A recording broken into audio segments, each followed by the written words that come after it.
नमस्कार दोस्तों, एग्जाम साधक में मैं गिरिराज सोनी आप सभी का स्वागत करता हूं। आज हमारा जो टॉपिक होने वाला है वो यूनिट 9 का ई कॉमर्स नया टॉपिक है। इसमें हम पढ़ेंगे कि ई कॉमर्स किसे कहते हैं, ये किस प्रकार से काम करता है, इसमें क्या क्या डेवलपमेंट हुए हैं, इसकी पृष्ठभूमि कैसी रही है।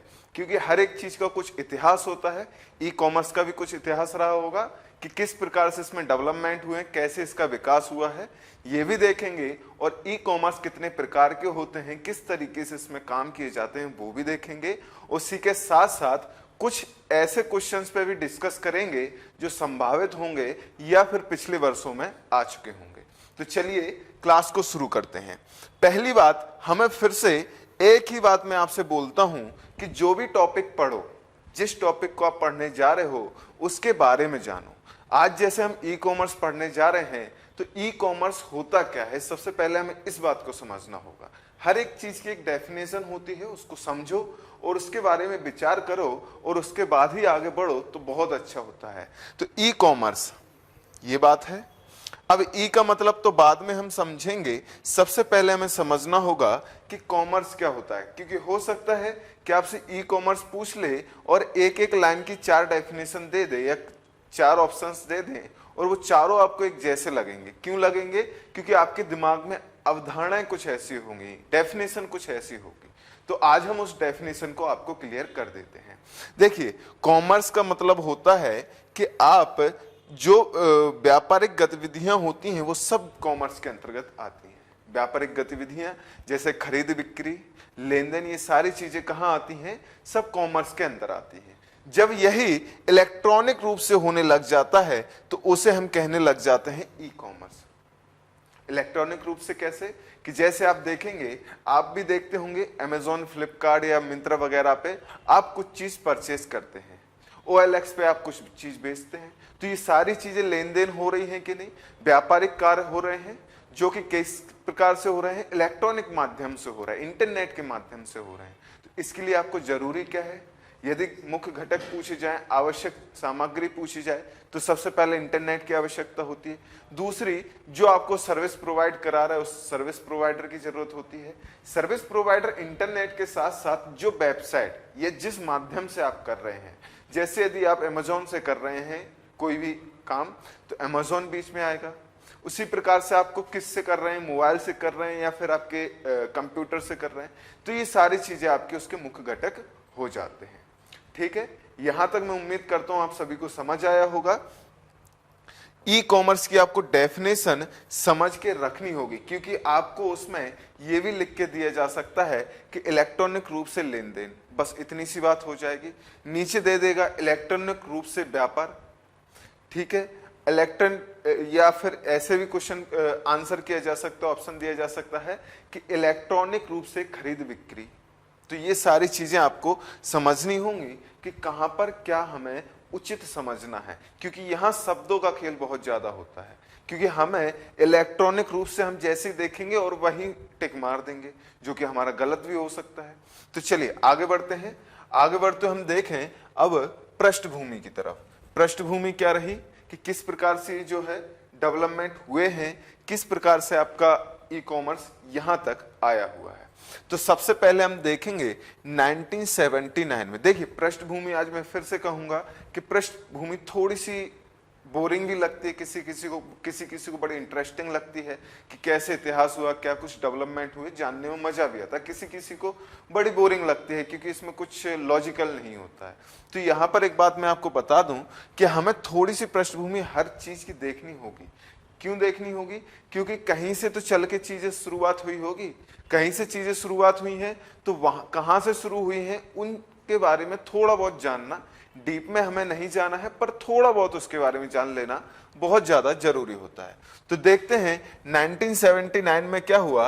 एक माइकल एल्ड्रिच थे, इन्होंने ई शॉपिंग का आविष्कार किया। तो यहां पर आप देख सकते हैं कि पहले ही क्वेश्चन यहां से यदि चाहे तो आयोग बना सकता है कि ई कॉमर्स या ई शॉपिंग की शुरुआत किसने की थी, तो आपकी किसने की थी? माइकल ने की थी। कब से शुरू की थी? 1979 से शुरुआत की थी। ठीक है, अब आगे बढ़ते हैं। थॉमसन हॉलिडेज नाम के एक वो थे कह लें कोई व्यक्ति थे जिन्होंने क्या किया, ये इंग्लैंड के थे, ठीक है, इंग्लैंड के थे। इन्होंने क्या किया, पहला B2B शॉपिंग सिस्टम स्टार्ट किया। अब आपको यहां B2B लिख के आ गया होगा, अब आपके दिमाग में आया होगा कि B2B क्या होता है, B2C क्या होता है। धैर्य रखें, B2B क्या होता है, B2C क्या होता है, C2C क्या होते हैं, इन सारी चीजों के बारे में मैं आपको विस्तार से आपके साथ चर्चा करूंगा। और ये हमारी क्लास में ही है, अगला इसके बाद ही कुछ होगा तो उसके बाद हम इसके बारे में पढ़ेंगे, ठीक है। तो चलिए चलते हैं। इसके बाद क्या हुआ, ये सब थॉमसन हॉलिडे ने B2B शॉपिंग सिस्टम की शुरुआत कब की थी, 1981 में की थी। उसके बाद 1982 में बोस्टन कंप्यूटर एक्सचेंज ने पहला ई कॉमर्स प्लेटफॉर्म लॉन्च किया। इस बात को ध्यान रखें कि पहला, यदि ई शॉपिंग की आविष्कार की बात कही जाए तो आपको माइकल ध्यान रखना है, और यदि B2B शॉपिंग सिस्टम पहला कब आया, कौन लेके आया, तो आपके थॉमसन हॉलिडेज लेकर आए थे। यदि यही पूछ लिया जाए कि पहला ई कॉमर्स प्लेटफॉर्म लॉन्च किसने किया या कब किया, तो ये हुआ था बोस्टन कंप्यूटर एक्सचेंज के द्वारा, ठीक है। यहां पर ये तीनों चीजें बहुत अलग अलग हैं, आपको इनको मिक्स नहीं करना है, समझ के रखना है, याद करके रखना है, ठीक है। फिर क्या आता है, ग्रेटसन हेड जो थे, इन्होंने पहला B2C ऑनलाइन प्लेटफॉर्म या शॉपिंग सिस्टम को लॉन्च किया। आपको मैं अभी के लिए बता देता हूं, B2B का मतलब होता है बिजनेस टू बिजनेस, और B2C का मतलब होता है बिजनेस टू कस्टमर, ठीक है। ये कंज्यूमर, यहां तक आपको अभी तक समझ आया होगा।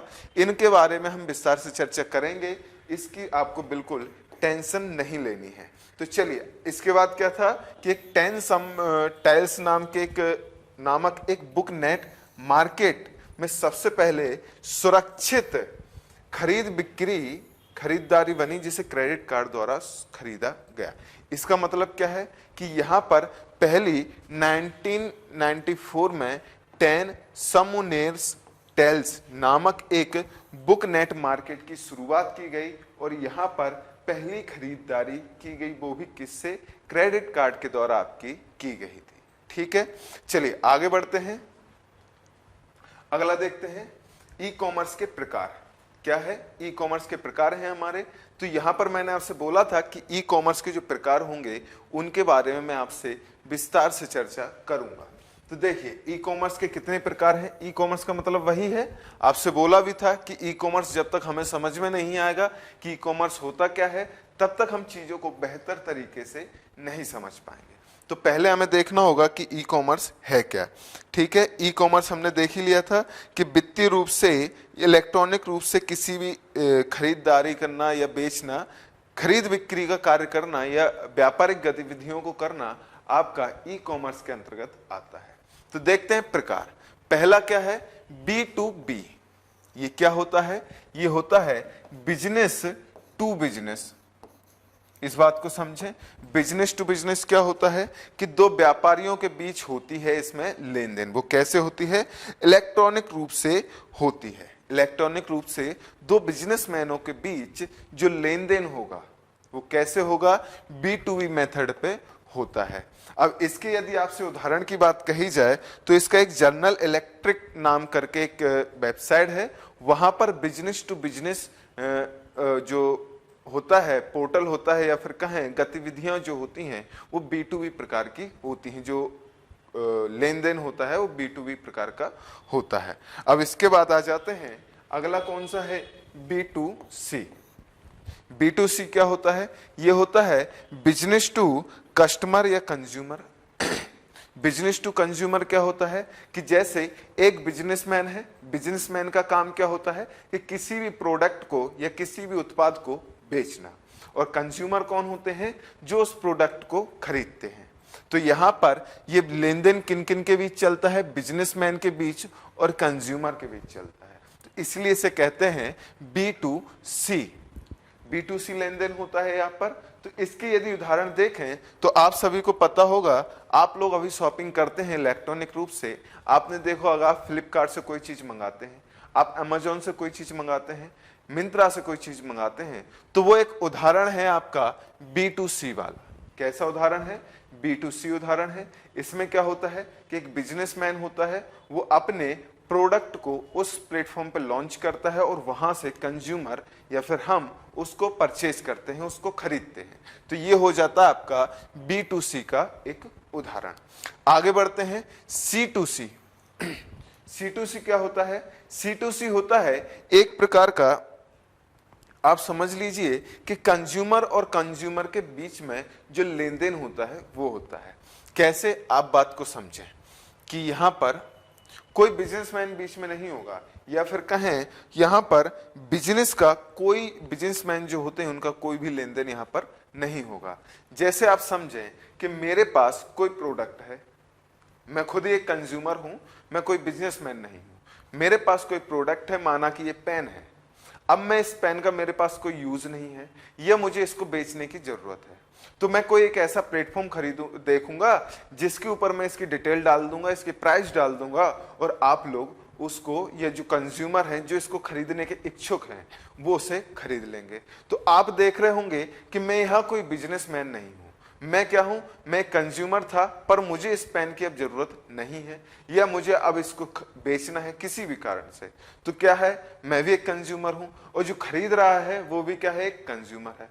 आप बिल्कुल सही समझे। आपके दिमाग में जो आया है OLX, ई-वे, ये जो आपके दिमाग में उदाहरण आए थे बिल्कुल सही उदाहरण थे। ये कंज्यूमर टू कंज्यूमर वाला जो कॉन्सेप्ट है, जो OLX आपका देखा होगा आपने, बहुत चला था। आपका ई-वे चला है, ई-वे, ये सब क्या है?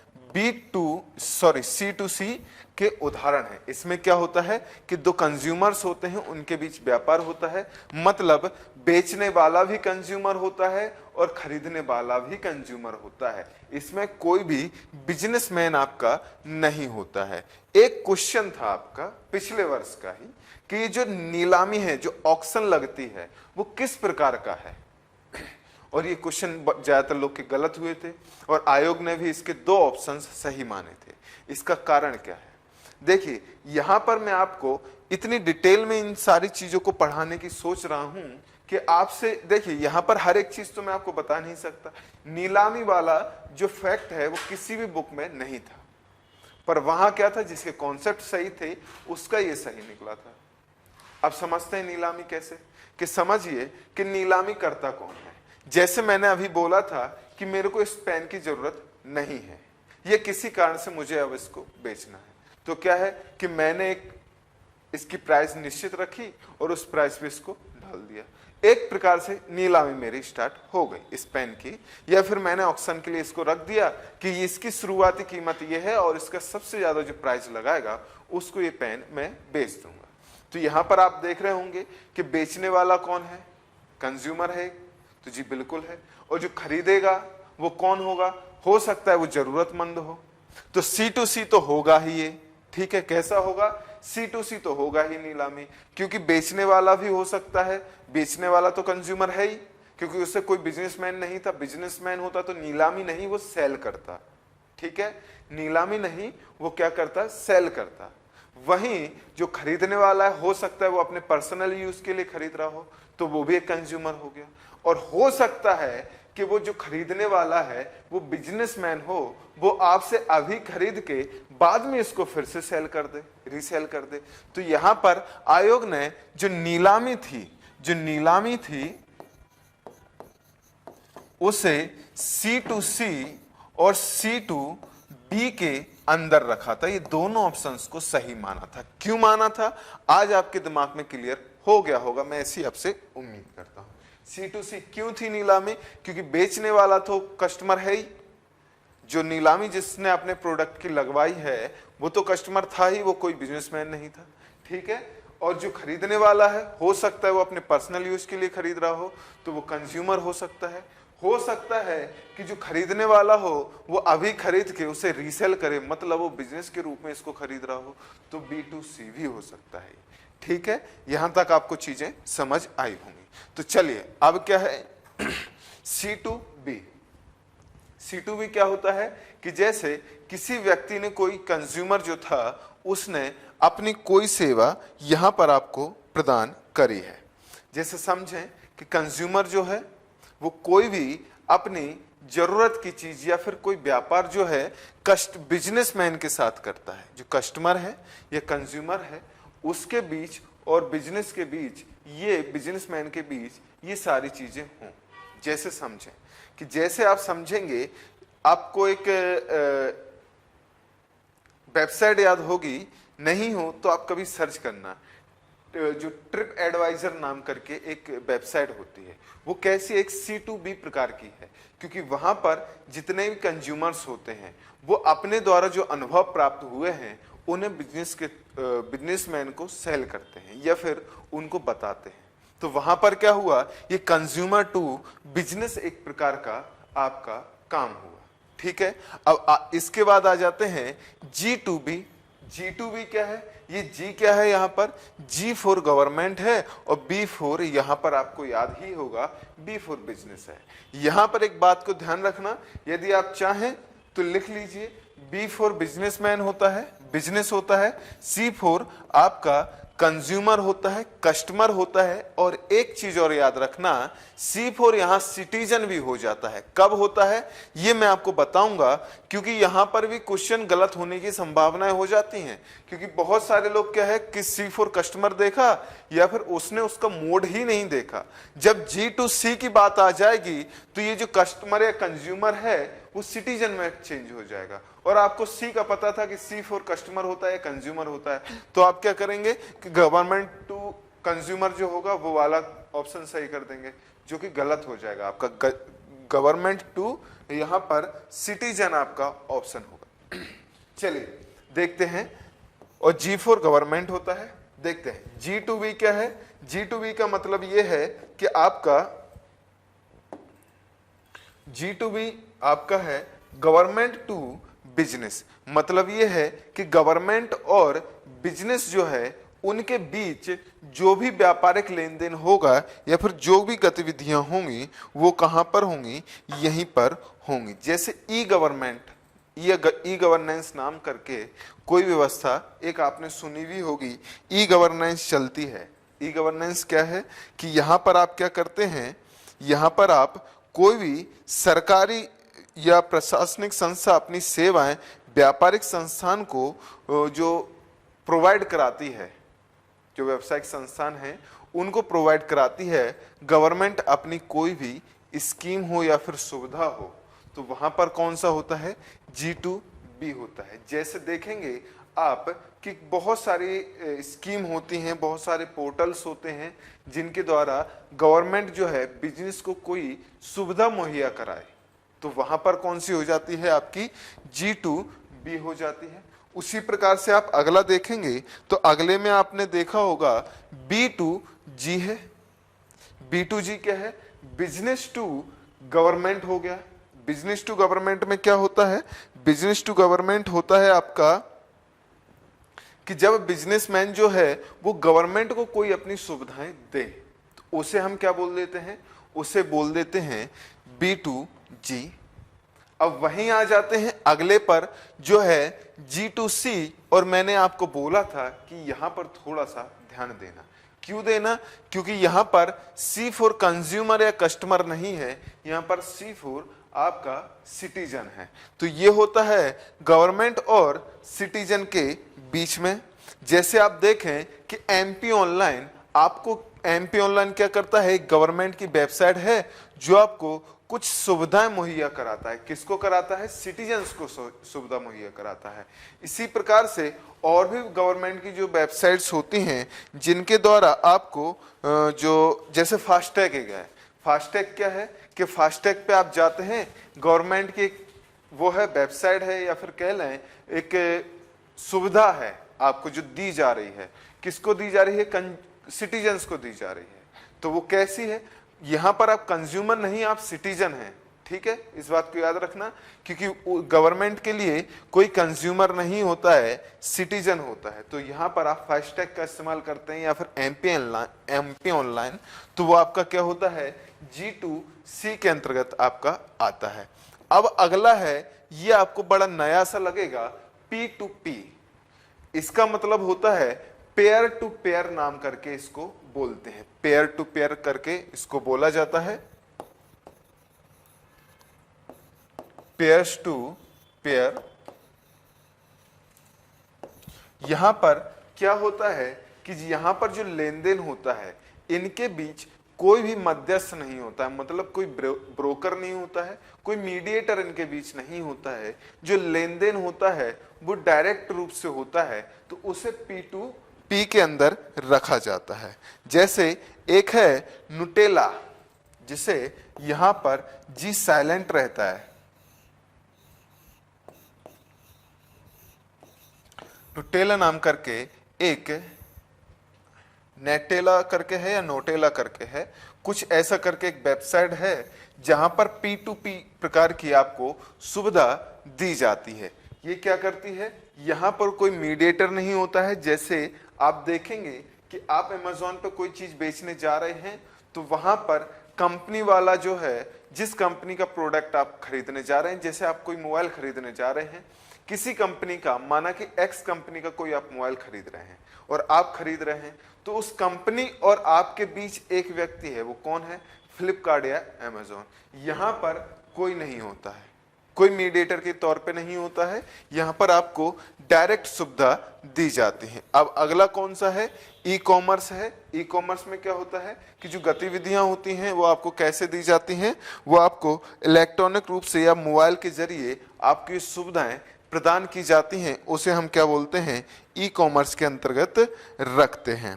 ठीक है, अब आ जाते हैं, एक और नया टर्म है जो कि D2C नाम करके है, जिसे ऐसे भी लिख सकते हैं D2C।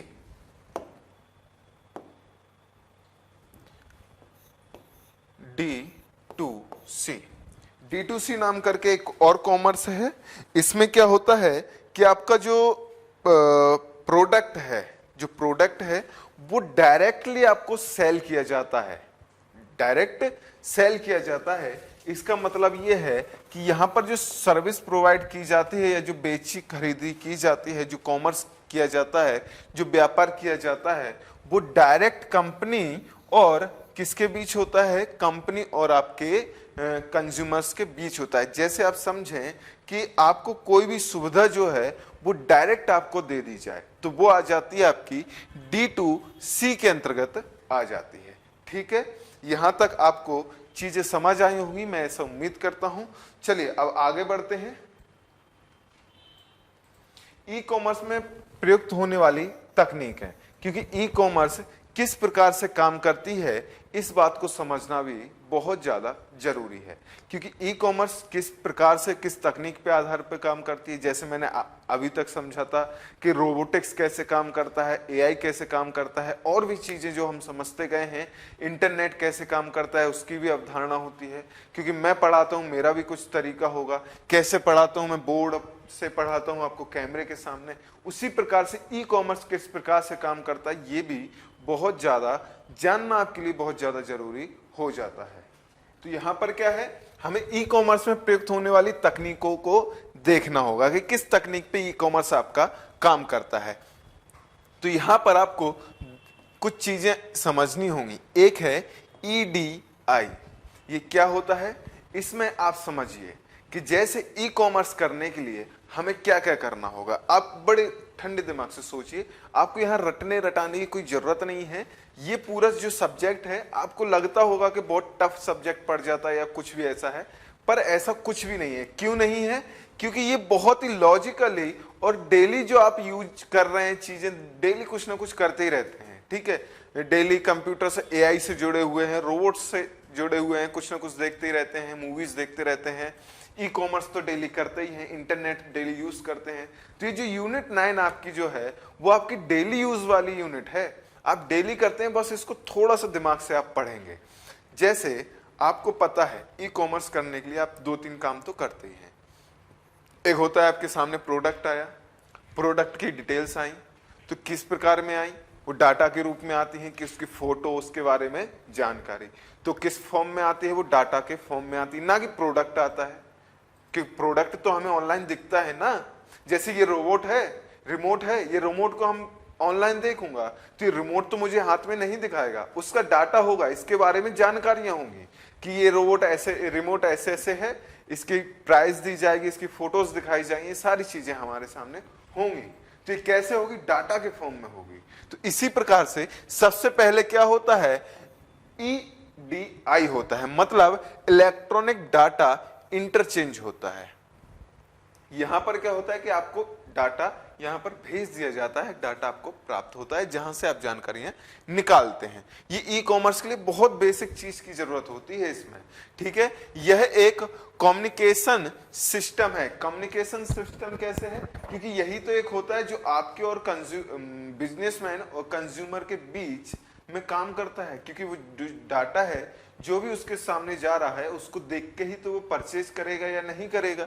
इसके बाद यह एक कंप्यूटर से दूसरे कंप्यूटर में डाले जाने वाला इलेक्ट्रॉनिक रूप से ट्रांसफर किया जाता है। मतलब ये है कि बस वही है, EDI जो है वो सिर्फ ई कॉमर्स में ही नहीं, आपका जो डाटा ट्रांसफर किया जाता है उसमें भी इसका यूज किया जाता है। जैसे कि जैसे मैं किसी पेन ड्राइव में या एक कंप्यूटर से दूसरे कंप्यूटर में कोई डाटा डालते हैं तो इलेक्ट्रॉनिक रूप से ही तो डाटा ट्रांसफर होता है, बस वही है इलेक्ट्रॉनिक डाटा इंटरचेंज, ठीक है।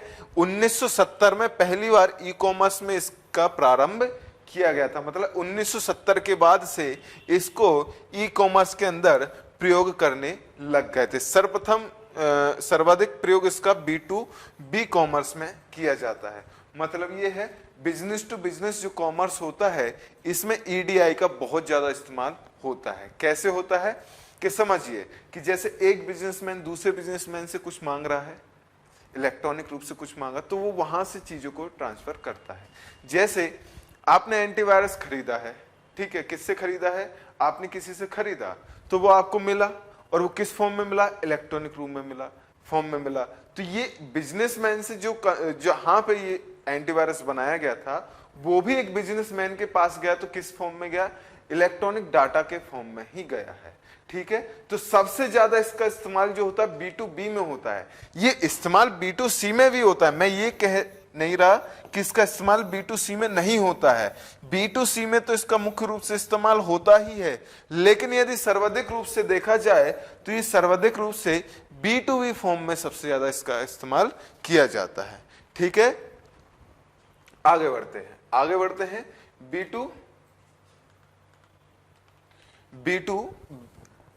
EBB मतलब क्या है? Electronic bulletin board. ये आपको बड़ा दिखता होगा, परेशान भी करता है बहुत ज्यादा चीजें।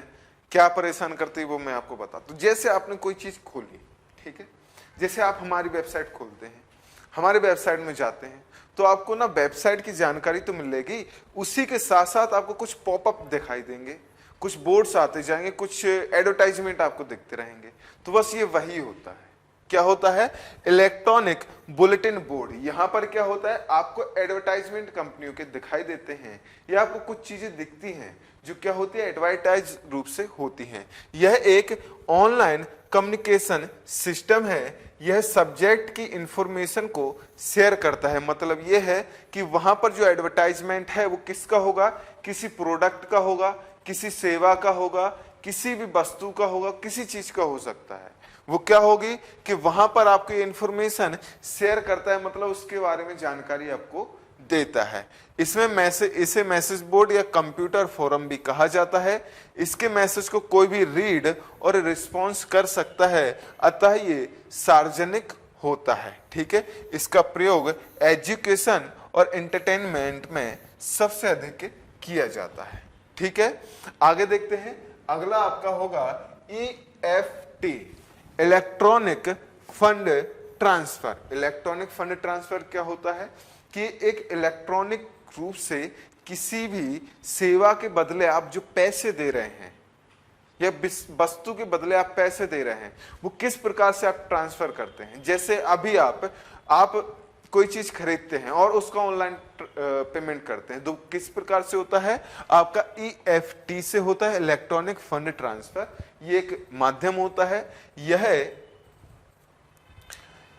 यह एक इलेक्ट्रॉनिक बैंकिंग प्रणाली है। क्या है? इलेक्ट्रॉनिक बैंकिंग प्रणाली है। इसमें क्या होता है? एक व्यक्ति दूसरे व्यक्ति के खाते में पैसे सीधे ट्रांसफर कर सकता है। आपने देखा ही होगा आज के समय में बहुत सारे जो पैसे ट्रांसफर करने वाले या ऑनलाइन पेमेंट के कई सारे आपको साधन देखने को मिलेंगे, कई प्रकार के आपको प्लेटफॉर्म्स मिल जाएंगे जो क्या करता है, आपके खाते से डायरेक्ट दूसरे के खाते में पैसे ट्रांसफर कर देता है। आवश्यकता क्या होती है इसमें, बैंक अकाउंट व नेट बैंकिंग की सुविधा के लिए इसकी जरूरत होती है। मतलब इसमें आवश्यकता किस किस की होती है, बैंक, नेट बैंकिंग होनी चाहिए, बैंक होनी चाहिए, आपके पास इंटरनेट की भी सुविधा होनी चाहिए। EFT निम्न माध्यम से की जा सकती है, क्रेडिट कार्ड से, डेबिट कार्ड से, मोबाइल वॉलेट से और PSO से। इसको आपको समझना होगा कैसे। क्रेडिट कार्ड क्या होता है, ये भी एक प्लास्टिक मनी बोलते हैं इसको। क्या होता है, एक आपके पास कार्ड होता है जिसमें आपकी क्रेडिट के अनुसार कुछ अमाउंट जो है, जो बैंक है वो इशू करती है। मतलब ये है कि आपकी एक लिमिट होती है, जैसे आप 1 लाख रुपए तक खर्च कर सकते हैं बिना अकाउंट में डाले। इसका मतलब ये नहीं कि कभी नहीं चुकाना है, मतलब ये है कि कुछ समय के लिए बैंक आपको आपकी क्रेडिट पर 1 लाख रुपए तक खर्च करने की सुविधा देती है, जिसे आप बाद में निर्धारित समय के अंदर उसको चुका दें। ठीक है, तो इसमें क्या होता है कि इसके अंतर्गत आपको अकाउंट में पैसे पहले से जमा होने की कोई जरूरत नहीं है, आप बाद में जमा करके इसका जो बिल आएगा उसे पे कर देंगे और आपकी चीजें क्लियर हो जाएंगी। इसके बाद क्या है, इसके बाद आपका डेबिट कार्ड आ जाता है। इसमें क्या होता है, ये भी एक प्लास्टिक मनी के तौर पे होता है। इसमें आपको क्या करना होता है कि आपके अकाउंट में जितने पैसे हैं आप उतने का ही इस्तेमाल कर सकते हैं, उतने ही खर्च कर सकते हैं, उतने की ही सेवाएं प्राप्त कर सकते हैं, शॉपिंग वगैरह कर सकते हैं। मोबाइल वॉलेट, मोबाइल वॉलेट क्या होता है, ये जो पारंपरिक वॉलेट हुआ करते थे, जिसे हम देहात की भाषा में, हिंदी भाषा में बोलते हैं बटुआ। तो ये जो मोबाइल का बटुआ जो होता है, मोबाइल बटुआ जो होता है वही है। इलेक्ट्रॉनिक रूप से या मोबाइल के अंदर जो पर्स है, पर्स कहते हैं, बटुआ कहते हैं, वॉलेट कहते हैं, बस वही है। ये क्या होता है, ये मोबाइल में होता है। जैसे आप समझें कि आपके कई एप्लीकेशंस हैं जो आपके मोबाइल में है, आप उन्हीं से जाते हैं, कहीं से QR कोड स्कैन करते हैं, आप पैसे ट्रांसफर कर देते हैं, वो सब किस में आ जाता है, मोबाइल वॉलेट में आ जाता है। अब आता है PSO। PSO, अब आपने PSO तो देखा होगा, PSO होता क्या है, आपने शायद ध्यान आ रहा होगा कि एक मशीन देखते होंगे आप, जब कुछ खरीदने जाते हैं तो क्या होता है, एक मशीन आपको दिखाई देती है। क्या दिखती है, एक मशीन जिसमें आप अपना कार्ड स्वैप करते हैं, कार्ड स्वैपिंग मशीन बोल देते हैं, PSO बोल देते हैं, बस वही होता है। आप जाते हैं वहां पे, आपने अपना कार्ड स्वैप किया या कार्ड लगाया, आपने उसमें अमाउंट और अपने पिन कोड डालते हैं और आपका अकाउंट से पैसे जो है डिडक्ट हो जाते हैं। ठीक है, बस वहीं पर होता है ये PSO। चलिए आगे बढ़ते हैं। प्रमुख ई कॉमर्स प्लेटफॉर्म। देखिए, ई कॉमर्स प्लेटफॉर्म जो है वो 2 प्रकार के होते हैं, ऑनलाइन स्टोर फ्रंट वाले होते हैं, ऑनलाइन मार्केट प्लेस वाले। 2 प्रकार के प्लेटफॉर्म होते हैं। इनमें अंतर क्या होता है इसको भी समझ लेते हैं। इनकी कुछ टर्म्स होते हैं, कुछ कंडीशंस होती हैं, उनके आधार पर इनमें कुछ अंतर भी होता है। ठीक है, देखते हैं। ऑनलाइन स्टोर फ्रंट क्या होता है, इसमें क्या होता है, ऑनलाइन स्टोर किसी वेबसाइट के माध्यम से बनाए जाते हैं और इसके अंदर क्या होता है, एक कंपनी जो होती है सिर्फ वह अपने ही प्रोडक्टों को बेच सकती है। मतलब ये है कि एक ऐसा प्लेटफॉर्म, एक ऐसी वेबसाइट बनाई जाएगी, जैसे आप मान के चल लीजिए कि कोई कंपनी है, माना कंपनी X है, उसने अपनी खुद की वेबसाइट बनाई है। ठीक है, खुद की वेबसाइट बनाई तो वो अपने खुद के ही जो प्रोडक्ट है वो बेच पाएगा, ऐसा नहीं कि वो बाई के भी प्रोडक्ट उस पे आके बेचने लग जाए। जैसे मान के चल लीजिए Amazon और फ्लिपकार्ट है, ये तो कुछ भी बेच सकते हैं, किसी के भी प्रोडक्ट बेच सकते हैं। उसी प्रकार से कोई कंपनी आ जाए, नाइकी नाम का एक वेबसाइट बना, मान लीजिए, नाइकी पर क्या होगा कि नाइकी के ही प्रोडक्ट आपको मिलेंगे, प्यूमा वगैरह के, एडिडास वगैरह के आपको प्रोडक्ट वहां देखने को नहीं मिलेंगे। तो यहाँ ये कौन सी होगी, ऑनलाइन स्टोर फ्रंट नाम का होगा। ठीक है, ये आपसे पूछा जा सकता है कि कोई ऐसी वेबसाइट जो आपकी केवल अपने ही एक ही प्रोडक्ट को बेच सकती है, वो किस कैटेगरी के अंदर आते हैं, तो वो आता है ऑनलाइन स्टोर फ्रंट नाम से, इसी कैटेगरी में आता है। ठीक है, ये क्या है, एक कंपनी सिर्फ अपने ही उत्पादों को बेच सकती है। ये लिमिटेड या बंद ई कॉमर्स के उदाहरण हैं, इस बात को भी ध्यान रखना है। इसको ई कॉमर्स लिमिटेड या बंद ई कॉमर्स क्यों कहते हैं, क्योंकि इसके अंदर बाध्यता है, क्या बाध्यता है कि सिर्फ अपने ही प्रोडक्ट को बेच सकती है। इसके बाद आ जाते हैं जैसे magenta, big commerce, Instamojo, Shopify, ये सब क्या है, एक इस प्रकार के उदाहरण हैं। ऑनलाइन स्टोर फ्रंट के उदाहरण ये रहे, ठीक है, ये ऊपर नीचे ये वाली लाइन हो गई है। चलिए आगे बढ़ते हैं। ऑनलाइन मार्केट प्लेस, ये क्या होता है, यह एक प्लेटफॉर्म पर बहुत सारे क्रेता और विक्रेता आपस में व्यापार करते हैं। वही है जैसे कि हमने पहले भी देखा था, ये सारी वेबसाइट्स हैं, ईवे है, मिंत्रा है, फ्लिपकार्ट है, अमेजोन है, ठीक है, फेम मार्ट है, इंडिया मार्ट है, ये इस प्रकार के और भी मार्ट आपको देखने को मिलेंगे। यह ड्रॉप शॉपिंग का एक उदाहरण है। जैसे ड्रॉप शॉपिंग क्या होता है इसको भी समझ लीजिए। ड्रॉप शॉपिंग एक टर्मिनोलॉजी है, इसको भी आपको समझना बहुत ज्यादा जरूरी है। ड्रॉप शॉपिंग का मतलब होता है कि कोई भी बिजनेसमैन है, उसने अपना प्रोडक्ट वहां पे छोड़ दिया है और वहां से आपने उस प्रोडक्ट को उठाया है। या फिर कह लें यहां पर ड्रॉप शॉपिंग का एक ही उदाहरण कौन सा होता है, वो होता है ऑनलाइन मार्केट प्लेस, ठीक है। विश्व में प्रमुख ऑनलाइन मार्केट प्लेस कौन कौन से हैं, अमेजोन है, फ्लिपकार्ट है, मिंत्रा है, ईवे है, फेम मार्ट है, इंडिया मार्ट, ठीक है। इनके बारे में आपको जानकारी होगी ही, नहीं होगी तो आपको इसकी पीडीएफ में प्रोवाइड करा दूंगा, और यदि आप चाहें तो मैं क्लास में भी इसके बारे में थोड़ी सी आपसे अभी थोड़ी देर बाद चर्चा कर लेते हैं। पहले देख लेते हैं भारत में ई कॉमर्स। देखिए भारत में ई कॉमर्स शुरू कैसे हुआ, इसकी भी एक कहानी है, क्योंकि ऐसा तो हो नहीं सकता कि आप कहीं जाएं और ई कॉमर्स स्टार्ट कर दें। ई कॉमर्स के भी कुछ नियम कायदे कानून होते हैं कि ऐसा नहीं हो। आपने देखा होगा कि शुरू में आपके साथ फ्रॉड बहुत होते थे, कि शुरू में आपने मोबाइल मंगाया, उसमें कुछ साबुन की बट्टी निकल आई, पत्थर निकल आए, कुछ नहीं तो कुछ निकल आया, तो ये सारी चीजें होती थी। फिर इसको सरकार ने धीरे धीरे कंट्रोल किया, कुछ अधिनियम बनाए। इसी प्रकार से कुछ अधिनियम के तहत ही ई कॉमर्स भारत में आ पाया होगा, इसको भी समझते हैं। भारत में 10 अक्टूबर 2000 के आईटी एक्ट 2000 के प्रभाव के कारण ही ई कॉमर्स कानून को मान्यता मिली हुई है। मतलब ये है कि एक आईटी एक्ट था 2000 का भारत के अंदर, वो पहले से रेगुलेट था या पहले से काम कर रहा था, और इसी के आधार पर जो है इसी ने मान्यता दी है ई कॉमर्स को। अब ये क्या है आईटी एक्ट 2000 वाला, इसको देख लेते हैं। यह भारत का पहला साइबर लॉ है। इसको याद रखना, क्यों याद रखना, क्योंकि आप शायद इसमें नहीं जा पाए इतने दूर तक, और आप बीच में ही कहीं 10-12 के बीच आसपास आके, क्योंकि आपको ये लगता है कि साइबर अभी आया है, अभी नहीं आया है, बहुत पहले से चला आ रहा है। हम पृष्ठभूमि में भी पढ़ते आ रहे हैं कि इंटरनेट की कब से सुविधा शुरू हो गई थी, आपका ई कॉमर्स स्टार्ट हो गया था, एआई स्टार्ट हो गया था, रोबोटिक्स स्टार्ट हो गया था, ये सब बहुत पहले हो चुका था। हमें अभी पता लगा है, इसलिए हमें लगता है कि आज ही सब स्टार्ट हुआ है, ये बहुत पहले से चीजें चल रही थी। तो भारत का पहला साइबर लॉ यदि आपसे पूछ लिया जाए तो वो कौन सा है, आईटी एक्ट 2000 वाला या फिर सूचना प्रौद्योगिकी अधिनियम 2000 वाला, ठीक है। यह भारत में ई कॉमर्स को कानूनी ढांचा प्रदान करता है। मतलब यह है कि ई कॉमर्स को ढांचा कौन देता है, वो देता है आपका आईटी एक्ट 2000 वाला। इसे 17 अक्टूबर 2000 में संसद के द्वारा पारित किया गया। 24 अक्टूबर 2009 में इसमें कुछ संशोधन किए गए। संशोधन क्या किया गया, इस बात को समझिए।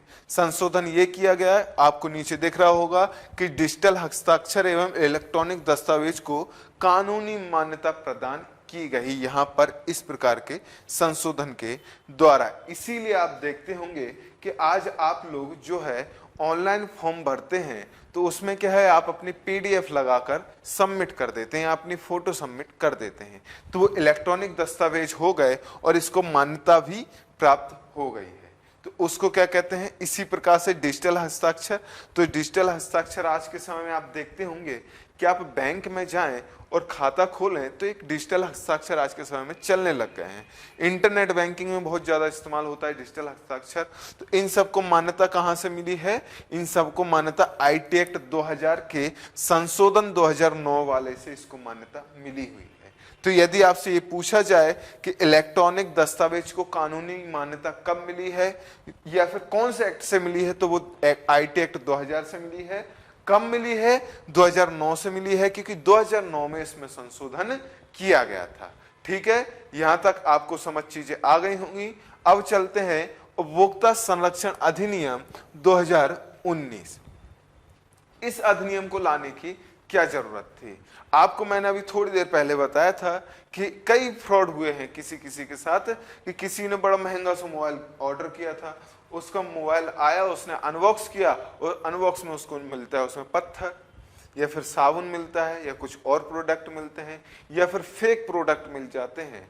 वहां पर ओरिजिनल की डिटेल्स डाली थी और यहाँ पर प्रोडक्ट फेक मिल जाता है। तो इन सारी चीजों से बचने के लिए या फिर उपभोक्ताओं का इन सारी धोखेधड़ी या फ्रॉडबाजी से संरक्षण करने के लिए उपभोक्ता संरक्षण अधिनियम 2019 को यहाँ पर लाया गया।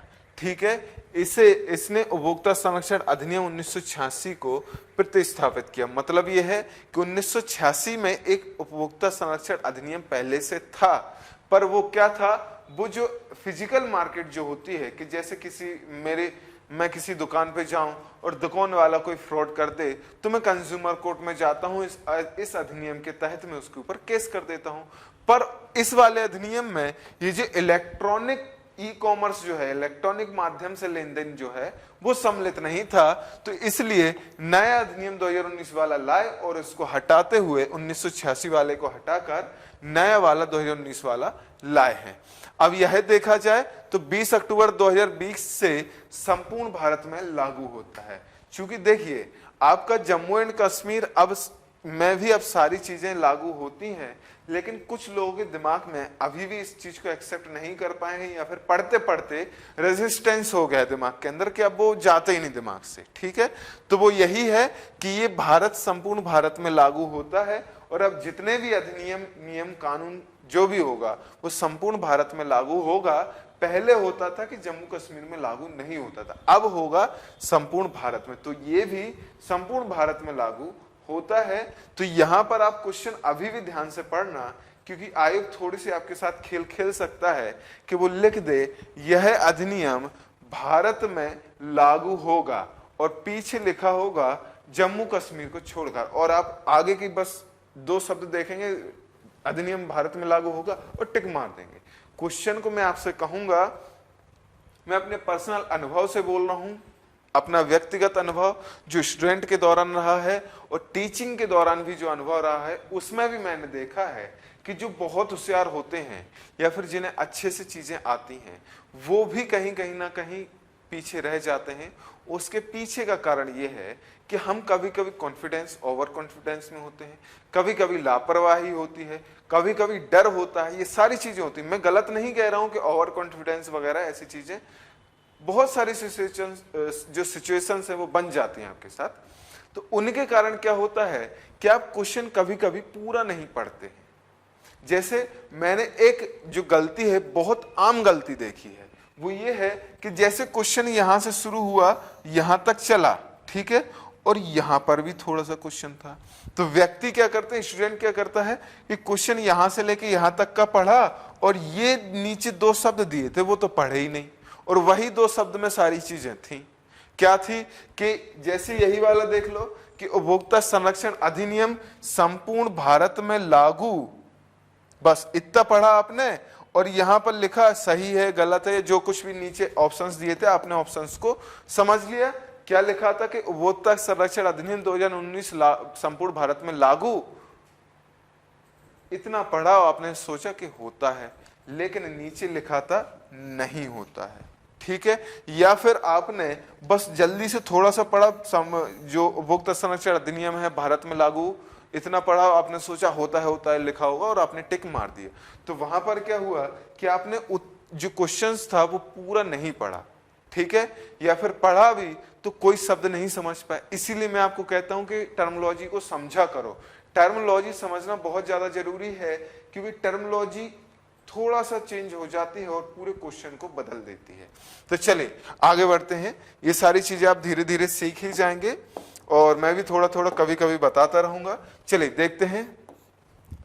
इसमें यह प्रावधान किया गया है कि इसमें इलेक्ट्रॉनिक रूप से शिकायत को दर्ज किया जा सकता है। इसमें प्रावधान किया गया है कि आप इलेक्ट्रॉनिक रूप से अपनी शिकायत को दर्ज कर सकते हैं। मतलब यह है कि जैसे आपके साथ कोई धोखाधड़ी हुई है, किसी भी प्रकार से हुई है, तो आप ऑनलाइन जाके अपनी शिकायत को दर्ज कर सकते हैं। ठीक है, और यह दायित्व की अवधारणा को भी प्रस्तुत करता है। ये आपको लग रहा होगा कि ये क्यों क्वेश्चन आया है या फिर ये फैक्ट सर ने क्यों लिख दिया है, तो ये फैक्ट बहुत ज्यादा जरूरी है। ये आप ये समझ लीजिए कि जिसने दिमाग लगाया वो समझ जाएगा इस बात को। और यहाँ पर यदि आयोग ने पूछ लिया तो सबके हाथ पैर फूल जाएंगे कि क्या पूछ लिया, समझ में नहीं आया, दायित्व की अवधारणा क्या होती है, या फिर ये क्वेश्चन कहना क्या चाहता है, ये फैक्ट क्या कह रहा है, ये सब बातें आपके दिमाग में चलेंगी। मतलब ये है कि दायित्व की अवधारणा मतलब रिस्पॉन्सिबिलिटी की जो अप्रोच है वो आई है यहाँ से, रिस्पॉन्सिबिलिटी की जो अवधारणा है वो यहाँ से आने लग गई या फिर आई है। मतलब ये कि जैसे मैं एक बिजनेसमैन हूं, मैंने कोई चीज बेच दी ऑनलाइन, मान के चल रहा है ऑनलाइन मैंने कोई चीज बेची, तो वहां पर ऑनलाइन, जैसे मैं अमेज़न हूं, मान के चल लेता हूं मैं अमेज़न हूं, मैं अपने वेबसाइट पर किसी कंपनी की चीज को सेल करने के लिए मैंने उसे अलाउ किया कि आप यहां आके सेल कर सकते हैं। उसने सेल की है और किसी व्यक्ति ने उसको खरीद ली, ठीक है, और खरीदी, और वो जो सेलर था वो फेक था, फ्रॉड था, उसने कोई गलत चीज उसको भेज दी। तो अब इसमें किसकी जिम्मेदारी है? और वो व्यक्ति अब उसको मिल नहीं रहा, उसकी डिटेल्स तो कंज्यूमर के पास है नहीं, कंज्यूमर ने तो अमेज़न से खरीदा है, अमेज़न को जानता है, तो यहां दायित्व किसका होगा? अमेज़न का होगा। ये क्या होगा कि जिस बिजनेसमैन से उसने खरीदी है उसके बारे में वो जानकारी रखे, उसका दायित्व है कि वो फ्रॉड चीज ना करे किसी कंज्यूमर के साथ, या फिर किसी कंज्यूमर के साथ गलत ना हो। इसका उत्तरदायित्व किसके पास होगा? कि जो सर्विस आपको दे रहा है, यहाँ पर बिजनेसमैन को भी होगा, ये जो ऑनलाइन आप प्लेटफॉर्म से खरीद रहे हैं किसी भी प्लेटफॉर्म से, उन सब का दायित्व तो यहाँ पर होगा। तो उत्तरदायित्व की अवधारणा कहाँ से आई है? आपकी उपभोक्ता संरक्षण अधिनियम 2019 वाले से आपकी आई हुई है। उम्मीद करता हूं आप समझ पाए होंगे, नहीं समझ पाए होंगे तो इसको फिर से समझें कि जैसे आपके साथ फ्रॉड होता है, जिसने आपके साथ फ्रॉड किया उसकी जिस प्लेटफॉर्म से वो आया था या जिस दुकानदार ने किया है, उसका उत्तरदायित्व बनेगा कि आपकी वो जो हर्जाना है, जो भरपाई है, वो पूरी करे। ठीक है, आ जाते हैं ई कॉमर्स में, या ई कॉमर्स प्लेटफॉर्म को 48 घंटे के भीतर जो शिकायत की प्राप्ति हुई है उसकी सूचना देनी होगी। इसका मतलब यह है कि ई कॉमर्स प्लेटफॉर्म को कोई भी शिकायत मिली है, जैसे किसी भी कंज्यूमर ने उसको शिकायत करी है कि मेरे पास जो प्रोडक्ट आया वो फेक आया है, तो इसकी शिकायत जो उसको मिली है उसको वो किसको देगा? ये सरकार को ये शिकायत पहुंचाई जाएगी 48 घंटे के अंदर, और 1 महीने के अंदर इसका निवारण इसको करना होगा। ये भी अवधारणा कहां पर दी गई है? ये भी आपकी उपभोक्ता संरक्षण अधिनियम 2019 में इसके बारे में चर्चा करी गई है। ठीक है, अब समझते हैं, यहां तक मेरा जो क्लास थी वो कंप्लीट हो गई है। अब हमें चीजों को फिर से समझना होगा। क्या समझना होगा? कि हुआ क्या क्या, आज हमने पढ़ा क्या है, इसको एक जल्दी से क्विक रिवीजन में देख लेते हैं कि क्या कुछ आज हमने पढ़ा है, किस प्रकार से हमने चीजों को समझा है। तो चलिए शुरू करते हैं, बस 2 मिनट में कंप्लीट रिवीजन होगा। क्या है ई कॉमर्स? ई कॉमर्स क्या होता है? जो इलेक्ट्रॉनिक माध्यम से हम व्यापारिक गतिविधियों को करते हैं उन्हें हम ई कॉमर्स कहते हैं। चलिए अब आगे देखते हैं। अगला क्या है हमारा? पृष्ठभूमि थी। पृष्ठभूमि में हमने देखी थी कि क्या कुछ हुआ था कि माइकल ने क्या किया था? ई शॉपिंग का आविष्कार किया था। हॉलीडे जो थे उन्होंने क्या किया कि पहला B2B शॉपिंग सिस्टम को लेके आए। बोस्टन कंप्यूटर एक्सचेंज ने पहला ई कॉमर्स प्लेटफॉर्म लॉन्च किया था। उसके बाद क्या है? ग्रेट्स हेड्स ने B2C ऑनलाइन शॉपिंग सिस्टम की शुरुआत की। उसके बाद क्या है? बुक स्टैफ अनलिमिटेड ने किताबों का पहला ई प्लेटफॉर्म ई मार्केट प्लस या प्लेस की शुरुआत की। उसके बाद क्या था? 10 समरनर्स और टेल्स नामक बुक नेट मार्केट ने क्या किया? सबसे पहले सुरक्षित खरीदारी करी जिसे क्रेडिट कार्ड के द्वारा की गई थी। ठीक है, आगे चलते हैं, अगला देखें। अगला क्या है? प्लेटफॉर्म ई कॉमर्स के प्रकार। ई कॉमर्स के प्रकार कैसे होते हैं? इसको समझें। B2B मतलब बिजनेस टू बिजनेस के बीच होता है, बिजनेसमैन बिजनेसमैन के बीच जो होता है। B2C मतलब बिजनेसमैन जो है या फिर एक जो विक्रेता होता है वो खरीदार को कोई सुविधा मुहैया कराता है, उसे कहते हैं B2C। इसमें B2B में क्या होता है कि एक बिजनेसमैन दूसरे बिजनेसमैन को कोई सुविधा मुहैया कराए, कोई सेवा प्रदान करे, तो उसे कहते हैं B2B। इसी प्रकार से B2C क्या होता है कि कोई बिजनेसमैन जो है किसी कंज्यूमर को कोई सुविधा मुहैया कराए, कोई वस्तु मुहैया कराए, उसे कहते हैं B2C।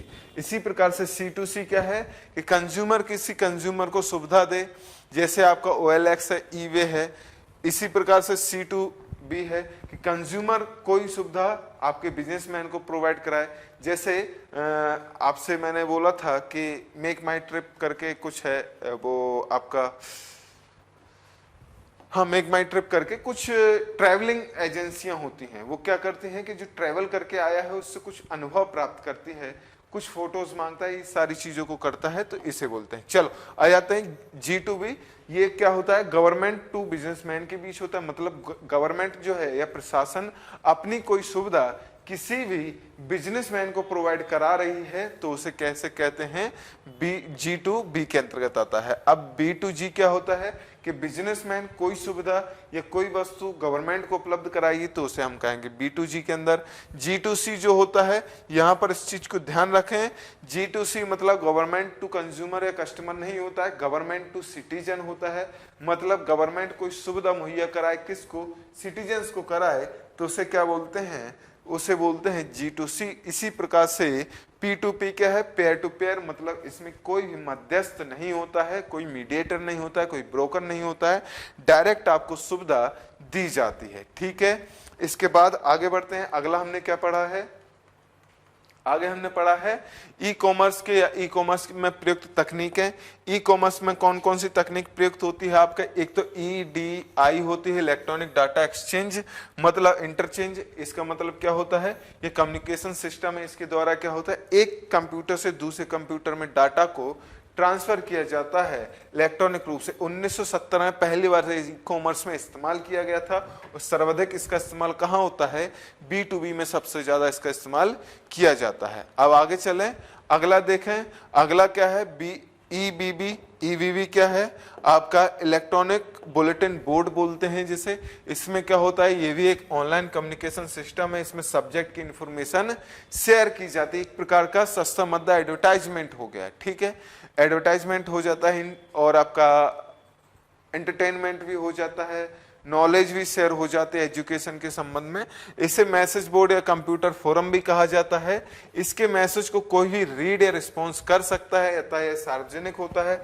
इसका प्रयोग एजुकेशनल और एंटरटेनमेंट या फिर एडवर्टाइजमेंट के लिए भी किया जाता है। ठीक है, इसका प्रयोग सबसे ज्यादा किया जाता है। इसके बाद क्या होता है, EFT होती है। EFT क्या होती है, इलेक्ट्रॉनिक फंड ट्रांसफर, मतलब इलेक्ट्रॉनिक रूप से आप जो फंड ट्रांसफर करते हैं उसको कहते हैं।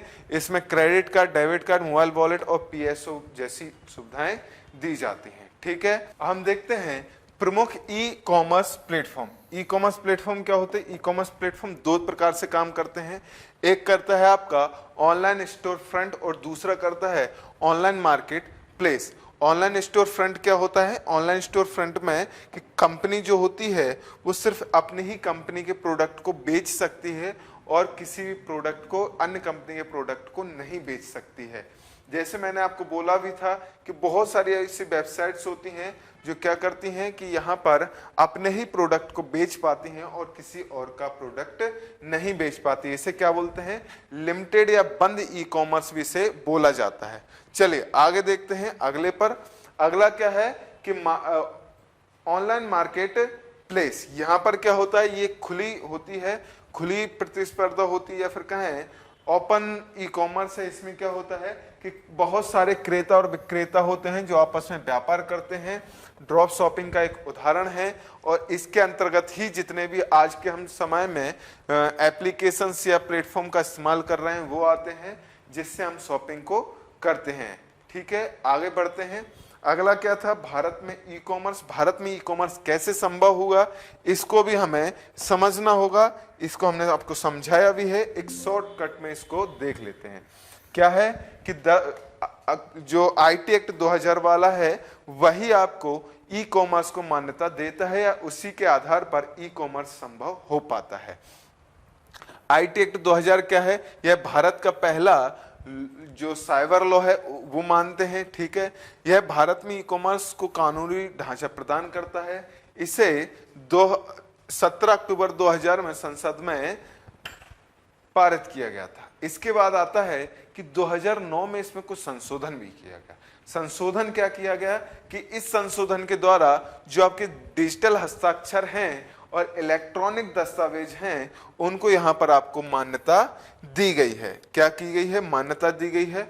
उसके बाद अगला देखें तो अगला क्या है आपका, अगला आपका आ जाता है उपभोक्ता संरक्षण अधिनियम 2019। ये क्या है, 1986 वाला अधिनियम जो था उपभोक्ता संरक्षण अधिनियम, उसको प्रतिस्थापित करती हुई या फिर कह लें उसके स्थान पर इस वाले अधिनियम को हम लेकर आए हैं। इसमें क्या होता है, इसके अंतर्गत ये कब आया, 20 जुलाई 2020 को संपूर्ण भारत में लागू किया गया। यह उपभोक्ता संरक्षण, इस एक्ट ने केंद्रीय उपभोक्ता संरक्षण अधिनियम CCPA के गठन का प्रावधान किया। यह प्रावधान इलेक्ट्रॉनिक रूप से शिकायतों को स्वीकार करना या फिर शिकायत करने का प्रावधान भी यहाँ पर करता है। इसके अंतर्गत दायित्व की अवधारणा भी प्रस्तुत करता है। ये दायित्व की अवधारणा क्या होती है ये मैंने आपको अच्छे से समझाया ही है।